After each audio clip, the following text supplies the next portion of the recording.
Good morning, everybody, and this is your Dow Jones day trade setup for today.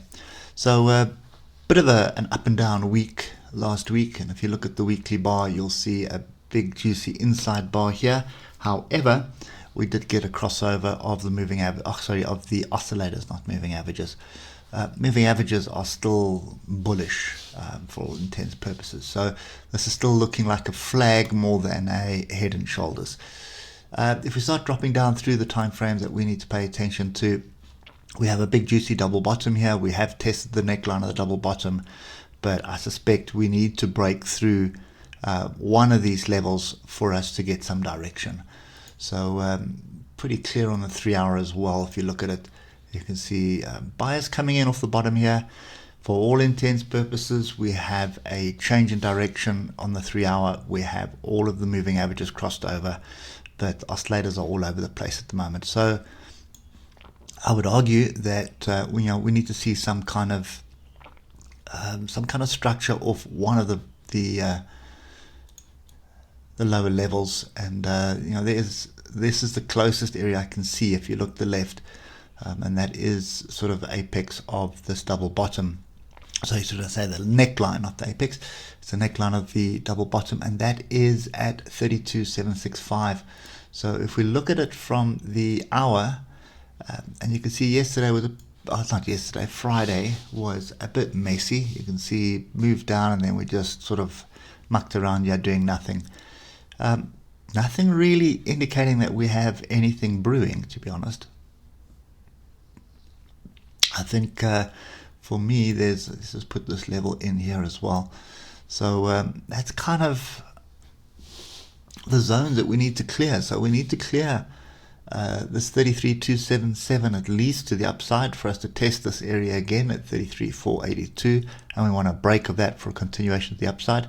And to the downside, 32,613 that we need to break. And I think if we can find support at 32,765, then there's a possibility that we have some kind of structure brewing. But looking at where we are with moving averages currently, I'm not that optimistic. So I suspect, looking at everything at the moment, if we start breaking trend lines, then we have a bit of a wedge on the 15 minute. So there it is there. I'm not a fan. I think for me, this is sit on hands during European session, wait for the US session to get underway and see where we are at that point. For me, this is a range. It's a clear range.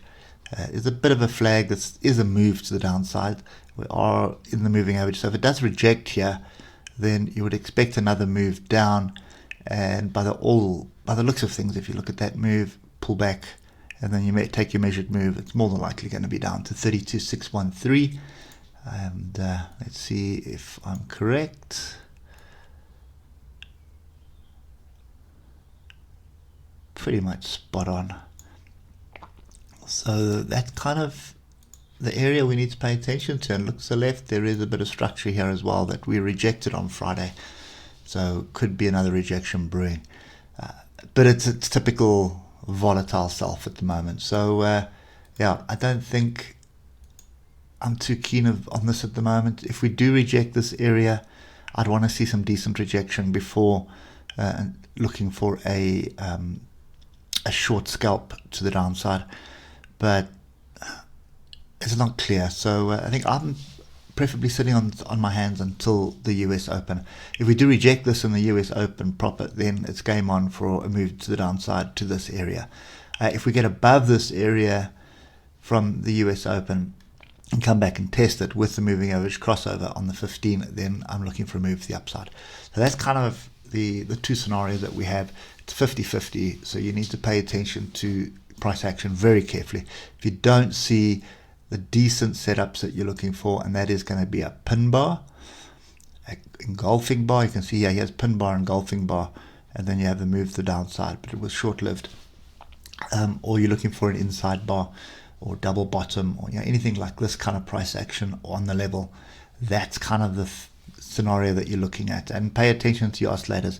Don't ignore them, don't go against them. So at this stage it's saying do not go long in this area, and the moving averages are all in a bearish pattern. So this is a bit of a short setup, and I'm assuming we're coming back to test one of these levels here. So the range trade continues.